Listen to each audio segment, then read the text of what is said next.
नमस्कार। Bio solutions के इस YouTube चैनल में आपका बहुत बहुत स्वागत है। आज हम अपनी इस वीडियो में DNA के बारे में जानेंगे। यह बहुत ही अच्छा वीडियो होने वाला है और नीट एग्ज़ाम के व्यू से या बिहार बोर्ड के एग्ज़ाम के व्यू से बहुत ही अच्छा टॉपिक होने वाला है। इसमें जानेंगे DNA क्या है। तो सबसे पहले बात करेंगे हम DNA का पूरा नाम क्या होता है। तो डीऑक्सी राइबो न्यूक्लिक एसिड। आपको इस पूरे वीडियो में बताएंगे हम कि इसका नाम डीऑक्सी राइबो न्यूक्लिक एसिड क्यों पड़ा। तो डीएनए का पूरा नाम हुआ डीऑक्सी राइबो न्यूक्लिक एसिड। यह पॉलीन्यूक्लियोटाइड से बनी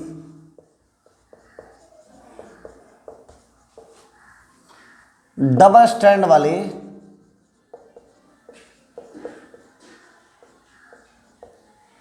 रचना होती है, अर्थात पॉलीन्यूक्लियोटाइड से बनी दोहरी लड़ी वाली रचना होती है।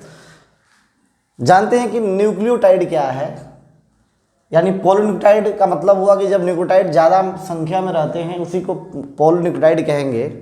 तो जानते हैं न्यूक्लियोटाइड क्या है। तो न्यूक्लियोटाइड में 3 घटक पाए जाते हैं, या हम ऐसे भी कह सकते हैं कि न्यूक्लियोटाइड का निर्माण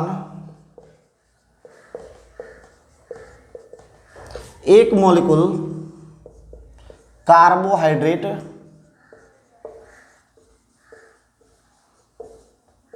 प्लस एक molecule any one nitrogenous base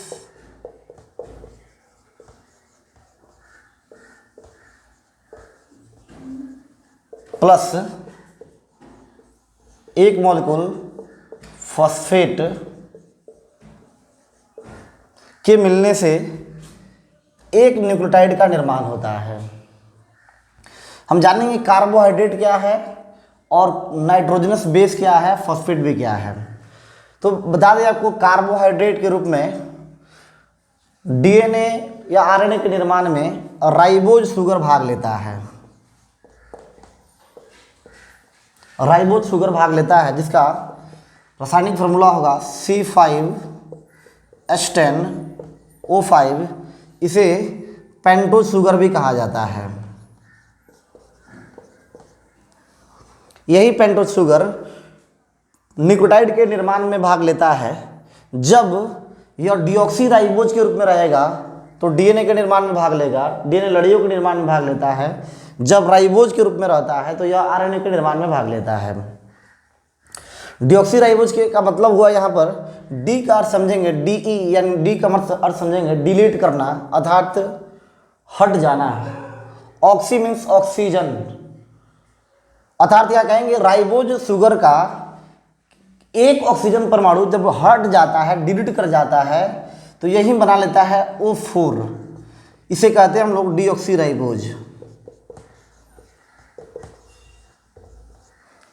deoxy ribose जब यहाँ ऑक्सीजन के अणु पूरी संख्या में रहते हैं, यानी कार्बन के संख्या बराबर में रहते हैं, तो उसे राइबोज कहा जाता है। अर्थात हम राइबोज का कहेंगे C5H10O5। यह राइबोज के रूप में होता है। यही राइबोज आरएनए के निर्माण में भाग लेगा और यह डीऑक्सी राइबोज डीएनए के निर्माण में भाग लेता है। यही कारण है कि डीएनए का पूरा नाम होता है डीऑक्सी राइबो न्यूक्लिक एसिड। तो आपने देख लिया ये कि कार्बोहाइड्रेट के रूप में डीएनए में डीऑक्सी राइबोज भाग लेता है। अब नाइट्रोजनस बेस की बात करते हैं। तो चूंकि जब मॉलिक्यूलर बायोलॉजी में डीएनए अणुओं का अध्ययन किया गया तो उसमें फिशर नामक वैज्ञानिक ने बताया कि नाइट्रोजनस बेस 2 प्रकार के होते हैं। पहला होगा पाइरिमिडीन और दूसरा होता है प्यूरिन। फिर कौशल नामक वैज्ञानिक ने बाद में बताया, इनके बाद कौशल ने बताया कि पाइरिमिडीन 2 प्रकार का होता है, थाइमीन और दूसरा होता है साइटोसिन। कौशल नामक वैज्ञानिक ने ही कहा कि प्यूरिन भी दो प्रकार का होता है। पहला होगा एडेनिन और दूसरा होता है गुएनिन। अर्थात तब कुल मिला के नाइट्रोजन क्षार कितना हो गया? Thymine, cytosine, adenine, guanine. Thymine का संकेत T होता है, साइटोसिन को C से लिखते हैं, एडेनिन को A से लिखेंगे, गुएनिन को G से लिखते हैं। इन चारों में से कोई एक नाइट्रोजनस बेस, कोई एनी वन नाइट्रोजनस बेस जब एक बार मिलेगा तो बना लेता है न्यूक्लियोसाइड। अर्थात हम एक बार फिर देख लेते हैं आपको, न्यूक्लियोटाइड का निर्माण एक मॉलिक्यूल कार्बोहाइड्रेट, एक मॉलिक्यूल कोई एक नाइट्रोजनस बेस और प्लस एक मॉलिक्यूल फॉस्फेट के मिलने से एक न्यूक्लियोटाइड का निर्माण होता है। इसमें यदि बात करें, जैसे आपने देख लिया कि नाइट्रोजनस बेस 4 प्रकार के कुल हो गए, थायमिन, साइटोसिन, एडेनिन, गुएनिन। यह केवल आरएनए डीएनए के निर्माण में ही भाग लेता है। जब आरएनए का निर्माण होगा तो इस थायमिन की जगह एक नया या दूसरा नाइट्रोजन क्षार होता है जिसे यूरेसिल कहते हैं, या कहेंगे थायमिन का दूसरा रासायनिक नाम है 5-मिथाइल यूरिडीन जिसे यूरेसिल कहा गया है। अब आरएनए के निर्माण में थायमिन की जगह यूरेसिल होगा और डीएनए के निर्माण में थायमिन पाया जाता है। हम आगे भी देखेंगे कि कौन किसके साथ जाएगा, क्यों डबल हेलिक्स बनेगा तो एक न्यूक्लियोटाइड में एक लड़ी में कोई एक नाइट्रोजन क्षार जाएगा, ठीक उसी के समरूप दूसरी लड़ी में दूसरा न्यूक्लियोटाइड भाग लेता है। इसमें देखते हैं हम कि न्यूक्लियोटाइड के निर्माण में जब कार्बोहाइड्रेट किसी एक नाइट्रोजनस बेस से जुड़ जाता है तो न्यूक्लियोसाइड का निर्माण करता है। न्यूक्लियोसाइड का निर्माण होगा 1 मॉलिक्यूल कार्बोहाइड्रेट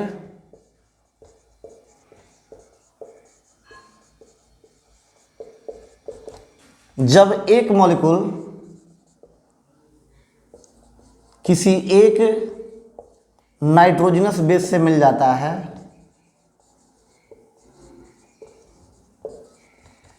तो बनाता है न्यूक्लियोसाइड। चूंकि 4 प्रकार के नाइट्रोजनस क्षार यहाँ बन रहे हैं तो न्यूक्लियोसाइड भी संबंधित 4 प्रकार के ही होंगे।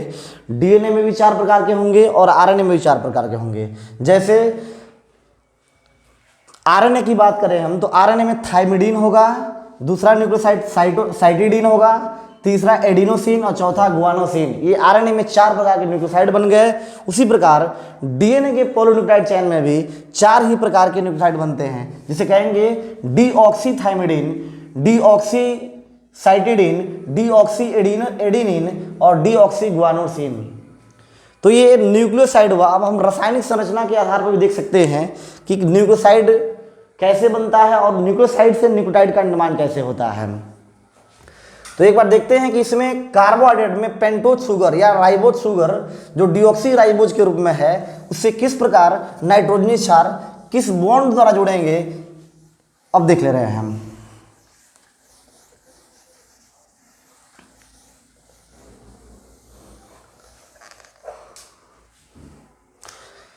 चूंकि पेंटोज शुगर जो है डीएनए में डीऑक्सी राइबोज के रूप में पाया जाता है तो पेंटोज शुगर एक 5 सदस्यीय बेंजीन रिंग होता है जिसमें अकेले ऑक्सीजन परमाणु से सभी कार्बन परमाणु जुड़े रहते हैं। इन कार्बन परमाणुओं का स्थान देखते हैं। ये ऑक्सीजन परमाणु है, एक 5 सदस्यीय बेंजीन रिंग का हम निर्माण कर दे रहे हैं।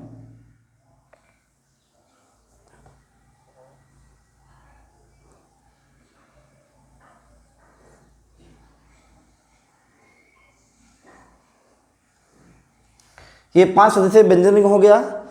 इसमें अकेले ऑक्सीजन परमाणु से सभी कार्बन परमाणु जुड़े रहेंगे। कह रहा है कि रिंग में कार्बन परमाणु गिनती 1, 2, 3, 4 के स्थान पर की जाती है। 5वां कार्बन परमाणु रिंग से बाहर CH2 का हिस्सा बनाता है। तो आप इसे C और H2 इस तरह से भी लिख सकते हैं। 5वां कार्बन परमाणु रिंग से बाहर हिस्सा बनाता है, CH2 समूह का हिस्सा बना लिया। यहाँ कार्बन बैठा देंगे हम। रिंग में 1, 3 और 5 के स्थान पर एक हाइड्रोक्सिल समूह रहता है। यहाँ हम आपको संकेत बता रहे हैं। कार्बन परमाणु होगा पहला स्थान पर, दूसरा स्थान पर, तीसरा, चौथा और 5वां कार्बन परमाणु रिंग से बाहर CH2 का हिस्सा बनाता है, यही 5वां कार्बन परमाणु हो जाएगा। इस रिंग में OH ग्रुप यानी हाइड्रोक्सिल ग्रुप जो है पहला स्थान पर रहता है, तीसरा स्थान पर और 5वां स्थान पर रहता है। देखते हैं, ये पहला स्थान पर हम OH को डाल देंगे, तीसरा स्थान पर एक हाइड्रोक्सिल ग्रुप डाल देंगे और 5वां यही न है, इसको हम यहाँ डाल देते हैं OH।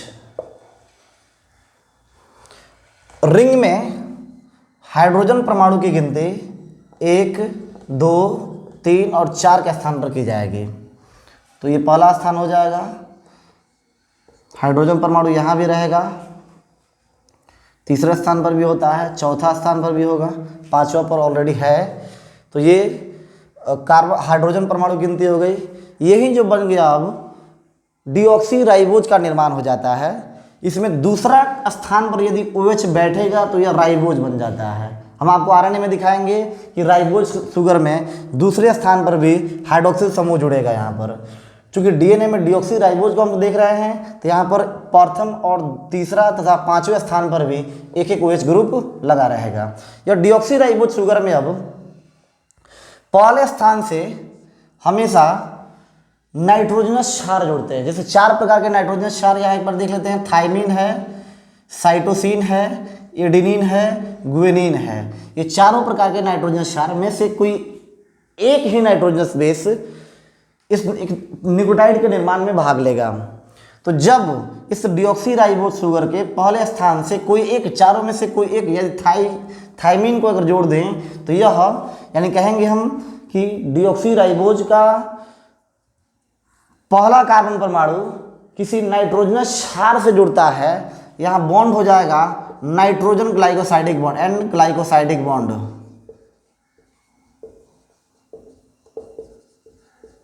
एन ग्लाइकोसाइडिक बॉन्ड द्वारा जोड़ करके संबंधित न्यूक्लियोटाइड का निर्माण करता है। संबंधित हमने इसलिए कहा कि 4 प्रकार के नाइट्रोजन क्षार हैं, जो जुड़ेगा उसी के आधार पर न्यूक्लियोसाइड का निर्माण होगा। जैसे यहाँ थाइमिन जुड़ा हुआ है तो इस न्यूक्लियोसाइड को कहेंगे हम डीऑक्सीथाइमिडीन। यह न्यूक्लियोसाइड बन गया। अब आप जानते हैं कि न्यूक्लियोसाइड से जब फॉस्फेट अणु जुड़ जाता है तो न्यूक्लियोटाइड का निर्माण होता है।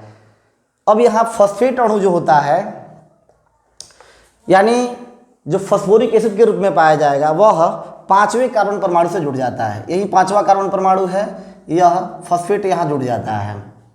अब ये पूरा संबंधित आपको वीडियो ये पूरा जो ये केमिकल स्ट्रक्चर बन गया यह कहलाएगा न्यूक्लियोटाइड का, न्यूक्लियोटाइड कहलाएगा। यहाँ पर देखा आपने कि 5वां कार्बन परमाणु से जो फॉस्फेट का अणु जुड़ता है इसे कहते हैं फॉस्फोइस्टर बॉन्ड।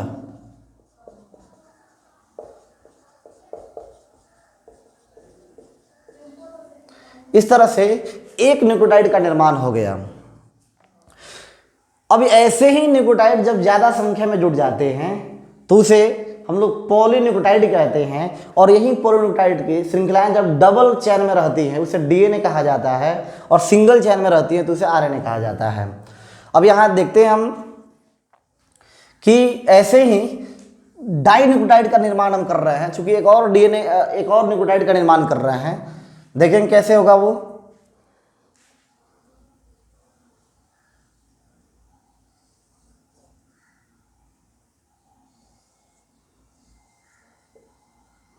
यहाँ ऑक्सीजन परमाणु रहेगा, कार्बन रहेंगे यहाँ पर। इसी तरह का पेंटोस शुगर यहाँ बनाएंगे। 5वां कार्बन परमाणु यहाँ हो जाएगा, CH2 का हिस्सा हो जाएगा। या फिर क्या होगा तो दूसरा नाइट्रोजनस क्षार जुड़ेगा, जैसे यहाँ साइटोसिन या जोड़ दें हम, यहाँ भी बॉन्ड होगा, एन ग्लाइकोसाइडिक बॉन्ड यहाँ भी जुड़ेगा। इसके बाद 5वां कार्बन परमाणु है, इससे फॉस्फेट जुड़ता है, यहाँ फॉस्फेट जुड़ेगा, यहाँ पर होगा फॉस्फोइस्टर बॉन्ड। इस तरह से ये दूसरा न्यूक्लियोटाइड बन गया।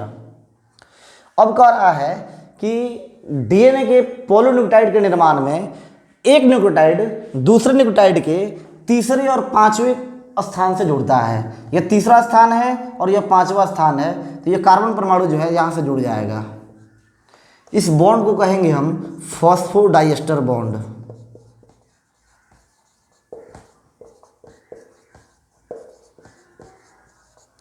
इस तरह से यह डाइन्यूक्लियोटाइड का निर्माण कर लेता है। यानी 2 न्यूक्लियोटाइड जुड़ गए।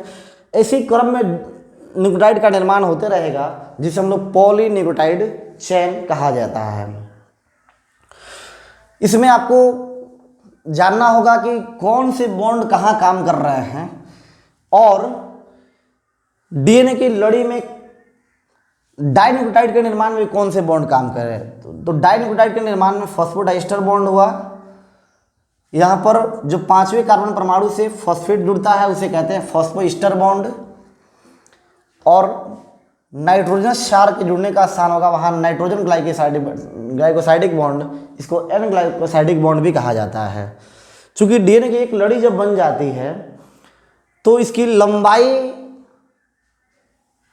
जो है, पूरी लंबाई जो है एक टेम्पलेट का कार्य करती है, एक सांचा के रूप में काम करती है। इसी तरह से दूसरा जो लड़ी बना है, इसका मतलब हम कह सकते हैं कि जब डीएनए की एक लड़ी का निर्माण हो जाता है तो हम दूसरे लड़ी का अनुमान लगा लेते हैं कि वहाँ पर नाइट्रोजनस बेस कौन रहेंगे या कौन वहाँ पर न्यूक्लियोटाइड का कैसे न्यूक्लियोटाइड का निर्माण होगा। इस क्रम में आपको बता दें हम कि जैसे एक लड़ी में न्यूक्लियोटाइड का निर्माण हुआ तो दूसरी लड़ी में अनुक्रम क्या होगा, यहाँ पर थाइमिन जो है एडेनिन के साथ जोड़ी बनाएगा, अर्थात यह जो न्यूक्लियोसाइड होगा डीऑक्सी एडिनोसिन के साथ जुड़ेगा और यह न्यूक्लियोसाइड जो यहाँ यह न्यूक्लियोसाइड का नाम होगा डीऑक्सीसाइटिडिन, यह हाइड्रोजन ट्रिपल बॉन्ड के साथ डीऑक्सी गुआनोसिन के साथ जोड़ी बनाता है। इस तरह से डीएनए की डबल लड़ियों का निर्माण हो जाता है। आशा है कि यह टॉपिक आपको समझ में आया होगा। आप इस चैनल को सबसे पहले सब्सक्राइब नहीं किए हो तो सब्सक्राइब करिए, इस वीडियो को लाइक करिए, ज़्यादा से ज़्यादा लोगों के पास शेयर करिए। धन्यवाद।